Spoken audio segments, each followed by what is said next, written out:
Now to part 2 of our interview with Australian author Nicholas Jose. Australia's identities are changing and it's still trying to find its place in the world. Historically, the connections were closest to Britain, but in recent times, Australia's ties with the Asia-Pacific region, including China, Japan, America, and the ASEAN countries. How do you think this will influence Australian literature going forward? That's a difficult question. Looking into the future is always difficult. I think Australians will want to read stories from Australia that speak to them. And so as the population of Australia changes, the stories about Australia that speak to people will also change. As the population becomes more diverse, the literature will become more diverse. And already we see that, some of the best new writers in Australia have Chinese background, for example. They write in English, but their background and their material often has a Chinese aspect to it. Writers like Ouyang Yu, who's a sort of middle-aged writer now, but also Jessie Tu is a very young woman who's just published her first novel, and she has Chinese background. So that's the situation within Australia. When readers from outside Australia look for an Australian book, they also want a story that will fit with their perspective. And this is where that change away from Britain to America and maybe beyond America to Asia Pacific is really interesting, because the British perspective on Australia, which used to be very influential for the stories that Australians produced because they were appealing to this British market, to this British audience, British publishing, they're not doing that anymore. Maybe they're appealing to the American market nowadays more, and that works. There's an example of a novel called Big Little Lies by Leanne Moriarty, which has been a worldwide bestseller. And this novel is set in Sydney. But when it was made into a television series for the American audience, they moved the story from Sydney to Northern California. But it was the same sort of story and the same people in the same world. So that's a case where the Americans saw this Australian novel as something that they could relate to. And it was a big hit. As Australia engages more with the countries of the Asia and the Pacific, I think we will see the same thing start to happen, that Australian literature will change in response to the new audience and the new kind of interest that people have. I hope so. It seems like a natural trend. It may be slow, but I think there are signs that is happening. Nick, in your writings, to what extent have you consciously built into the novels the people that you knew, and whether in doing so, you were doing so with the intention of enhancing readers' identification with your writings? It's always hard for a writer to know where the ideas come from or the materials in the work. And when I'm writing fiction, I generally try not to base characters on anyone who is too definite or too recognizable. But a lot of my stories begin with stories that I hear. Someone tells me a story about someone or something, and if that grabs my imagination, it then becomes something that I write. So inevitably in that process, some real life stories turn into fiction. There are characters, there are people who have amazing stories, and I will borrow those stories, but it's not always the character that is exactly the same. Sometimes I would change the character, but keep the story. There's a question of whether, a non-Chinese writer like myself can write Chinese characters. That's a complicated question. In my case, I decided that I must do it, because I wanted to write about China or Chinese stories in Australia for a wider audience. And the only way I could do that was to write about people who were Chinese or who are Chinese. And I don't know how successful I am. I imagine some people would be critical but other people probably do identify or even recognize characters in the story, and that's the power of fiction. That's what I hope for in a novel. That is very insightful, and I'm sure our Chinese audience would find your comments interesting and informative.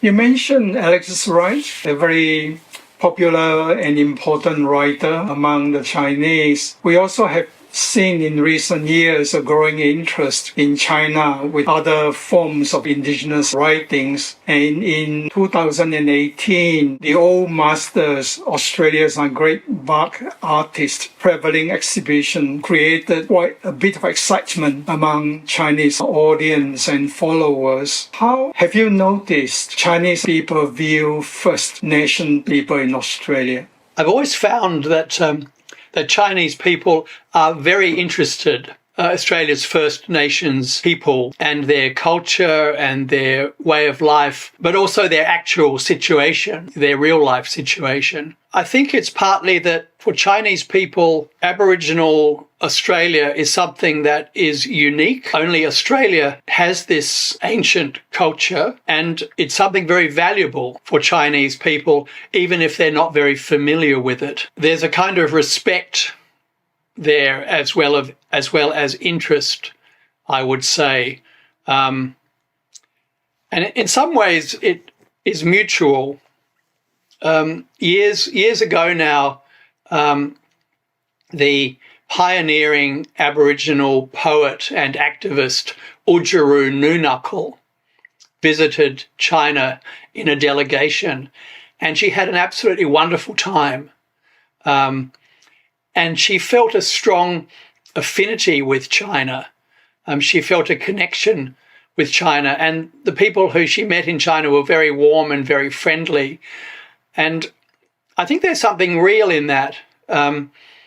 Many Aboriginal Australians in the north particularly have Chinese connections, have Chinese family members, Chinese ancestry, including Alexis Wright. So it's almost as if there's a long time connection between these people. In some ways, non-Indigenous Australians don't know much about Aboriginal Australians either.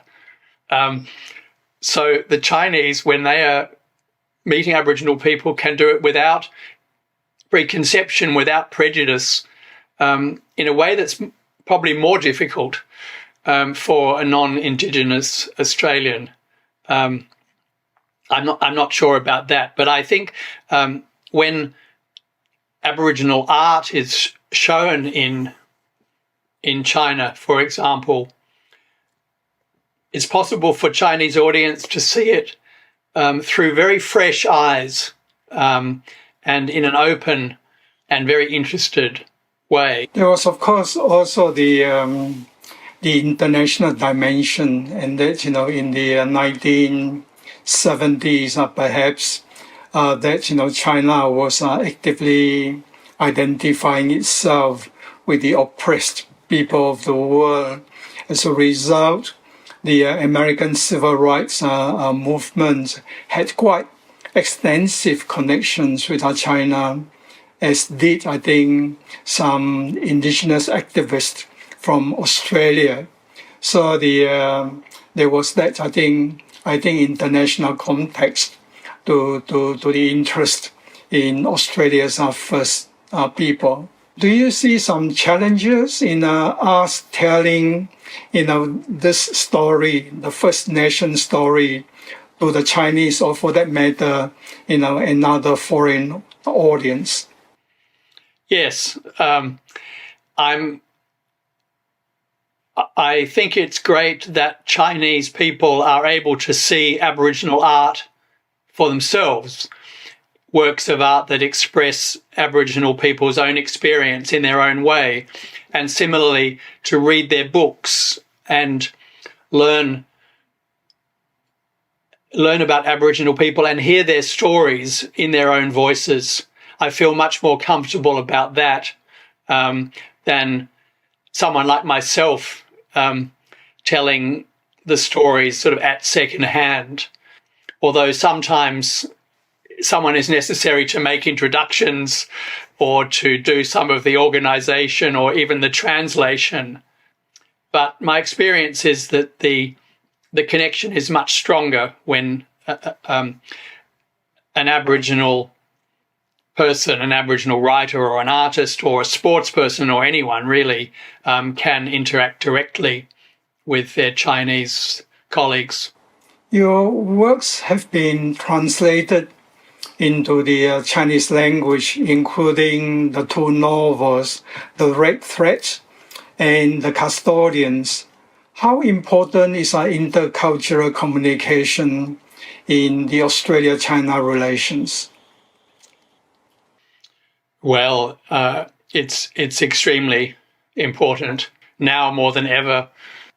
I mean, my books, those two books you mentioned, have both been translated and published in China and have been appreciated by Chinese readers. So that's an example that intercultural communication is possible. It can work, and that's encouraging. But I think intercultural communication is supremely important. It's the way you learn about the things that are the same, the things that are difficult, the moments when everyone is on the same page and the other moments where people are on a different page.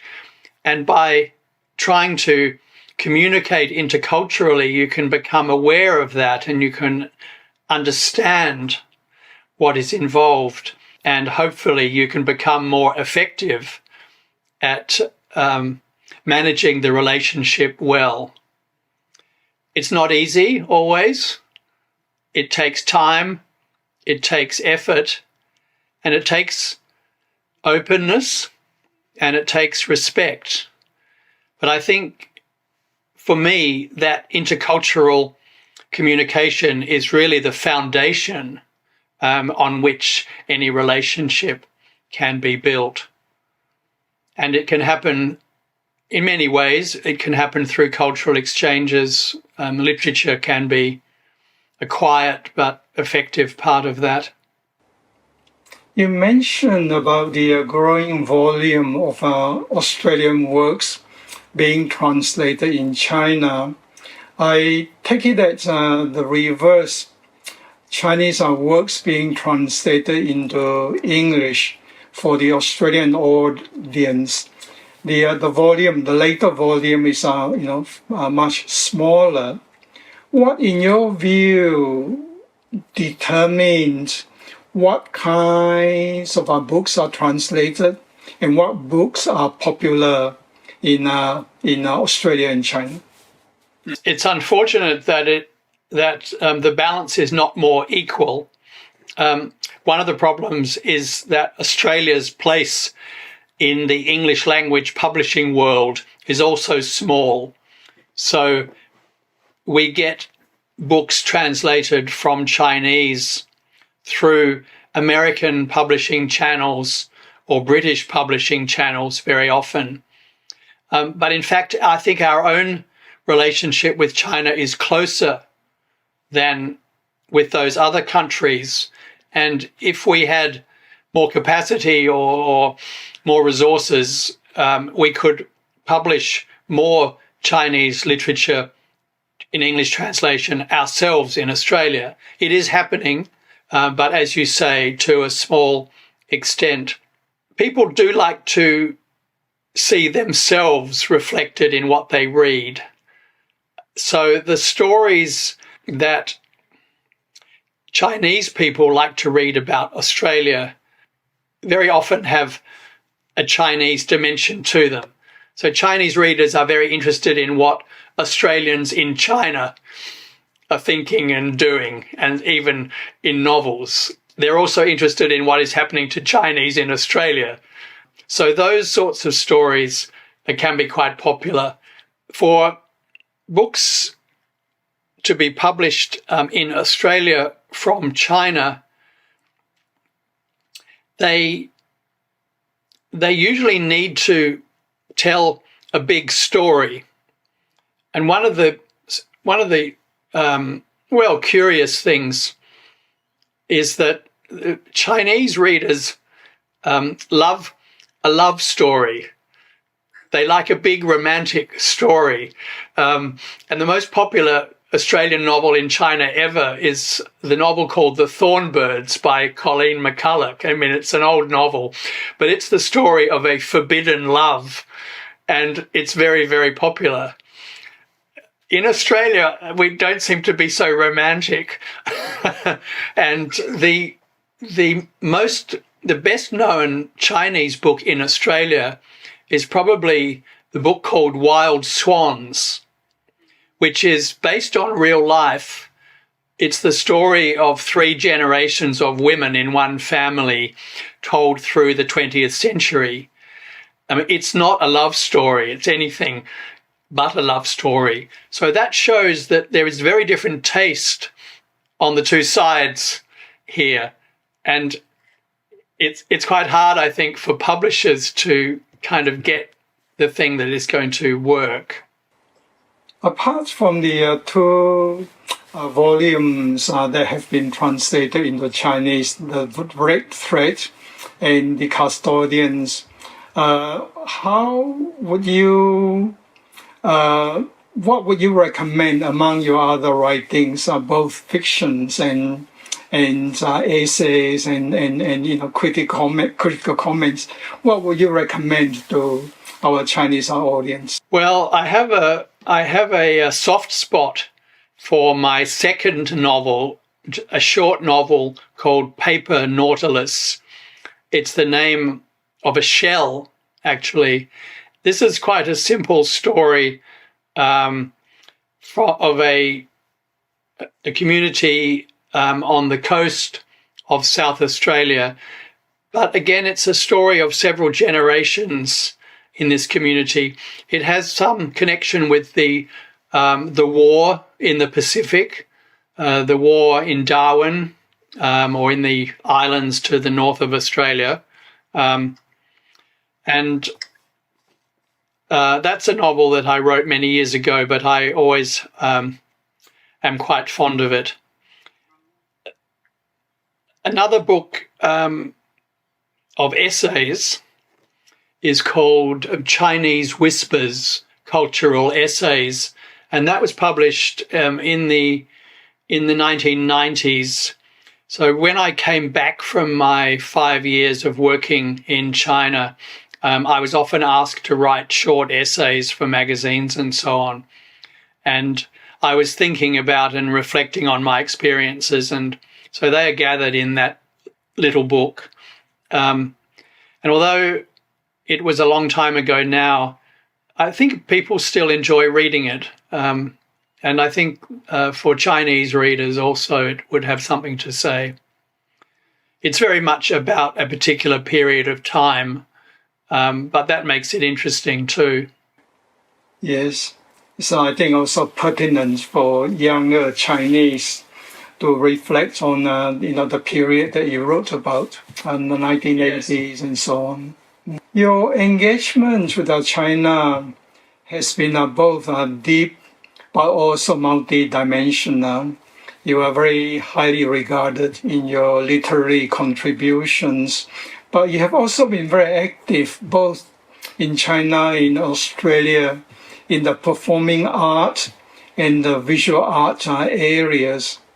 How do you see the performing art and the visual arts and other aspects of humanities and the arts as being important in contributing to the furthering of Australia's relations with China? Well, we were talking before about intercultural communication, and intercultural communication can take many forms. It can take the form of a conversation or a dinner or travel. And in the arts and humanities, there are also many different ways that intercultural communication can happen. One of the problems, of course, is always language. You know, the language barrier. Australians are notoriously bad at learning any other language, including Chinese. We tend to be monolingual and worry about the language barrier. I mean, Chinese people are much, much better at this, but still it is a barrier, and that's something that literature has to face. But the other art forms can jump over that. So visual art will communicate very effectively to some people when there is no language question involved. And performing arts, theatre, dance also can be very expressive. There was a wonderful performance I saw at the Melbourne International Arts Festival in 2018 called One Infinity, which was a collaboration between dancers and musicians from China and from Australia. And it was absolutely wonderful because it was free of language, and so it worked very, very immediately, you know, for the audience. But it was very deep intercultural expression, really. Film too is a great medium, and seeing something also helps remove the old stereotypes. Often people have very stereotyped ideas about things, and they need to be corrected and updated. And film and performing arts are a good way to do this. It's often a surprise when you see something and you realise it's very different from what you imagined. Another thing I'd like to say about these other art forms, performing arts, film, and so on, is that they involve a high degree of collaboration between quite a large number of people. The performers have to work together, the people, the designers, the people behind the scenes, the producers, they're collective art forms, they're collaborative art forms. And when it's an intercultural production, you have people from both sides. You have professional people from both sides meeting each other and interacting, and often developing long-lasting relationships. And that's very important as well, I think, and very valuable. Yes. The other significant aspect of our Australia-China relations is perhaps the growing Chinese-Australian community in Australia, and among them, their creativity, both in literary writings, but also in the visual art, and to perhaps a more limited extent, filmmaking. I understand you have been following the Chinese-Australian creativity scene for some time. How do you see the prospects and the challenges? Yes, it's certainly true that some of the most creative people in Australia in recent times have a Chinese connection, were born in China or some other part of the Chinese world, or their parents were or their grandparents. And what we're seeing now is something that is moving across the generations. And I think this is something that that I appreciate, because I know a number of artists who are approximately my age, and they have done amazing things. But we now see their children's generation coming through and doing things in their own way, as you say, in writing, in visual art, in film to an extent, in music as well. And this is enriching the culture of Australia. The difficulties, what are the difficulties? One of the difficulties is getting the general Australian audience to really appreciate the particular expression or the particular twist, if you like, or the value that the Chinese background is bringing, because it's not something that is always obvious. I remember last year going to a music festival in Townsville, and the Chinese Australian composer Julian Yu was talking, and the people were performing his music. Now, when you listen to that music, you don't think, oh, this is Chinese music. It's not obviously Chinese music. But when he explains where this music has come from and what he's trying to express in it, you start to see, yes, there are deep Chinese elements, philosophical elements almost in this music that he's expressing very beautifully.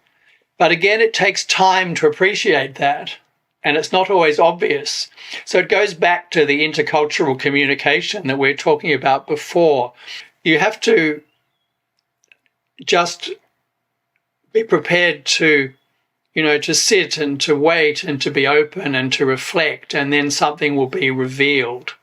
And I think that's what's happening now with this younger generation of Chinese artists and scholars, actually, too, in the humanities. There are many doing very interesting work. But I think we don't always appreciate just how valuable that work really is, and how difficult it has been to get to that point. Do you have any advice for Chinese academics and students who aspire to be creative writers? Well, I would have to say it's not easy to be a writer, and you have to be prepared to stay at home when your friends go out, because you have to do the work. You have to be quite disciplined. You have to organize your time. You have to produce 1,000 words a day and keep on day after day. Of course, you have to love doing that, but it's not always easy. I would say to young writers, you have to be brave. You have to write what comes into your head. And you don't know really what comes into your head until you actually sit down to write. You have that experience with the blank page, but then once you start to write, things tend to happen. So that would be my advice. Yeah, be brave and just do it. In your case, I think, your achievements are all the more remarkable because you have such a distinguished academic career, which, has occurred in parallel to your writing and other interests. And it's something that I think our Chinese colleagues and Chinese students could, learn from that commitment and determination. Yeah, thank you for saying that, Pookong. But I am very grateful to China for giving me that, how shall I put it, but that range of possibilities for my work, that I could be a writer, but I could also be involved in cultural exchange, that I could be a diplomat, I could be a teacher. In the Chinese context, that has been possible for me, and I'm profoundly grateful to China for that. And I know that, not every writer can have that kind of an opportunity. In China, I think it's probably true to say there aren't such strict divisions between the different roles that people can play in their life. And so I've been fortunate to learn some of that. Nick, we have come to the end of our conversation. Do you have any other comments you would like to share? Only that this interest in Australia among our Chinese audience, among students and teachers and scholars, does present a special opportunity, I think, because in some ways there is a long connection between Australia and China, historically going back into the remote past. And there's always been a Chinese story in Australia. One Australian historian actually said that without the Chinese, there would be no Australia, talking about the particular contribution of Chinese people at a certain point in Australian history. I think that is also true for the future, that China will play an important role in Australia. And so those of you in China who are now interested in Australia, engaging with Australia, opportunities will come in the future, I believe. And so that would be a comment I would like to add to our conversation, that kind of encouragement that although there will be good times and bad times, in the long term, I think this is a very, very strong cultural relationship to build on. Well, thank you, Nick, for being so generous with your time and ideas. And I'm sure our Chinese friends would look forward to your visits in the very near future as the public health concerns are overcome, and that there will be more translations of your works for the Chinese audience. Thank you very much. Thank you, Pookong. I look forward to seeing you soon.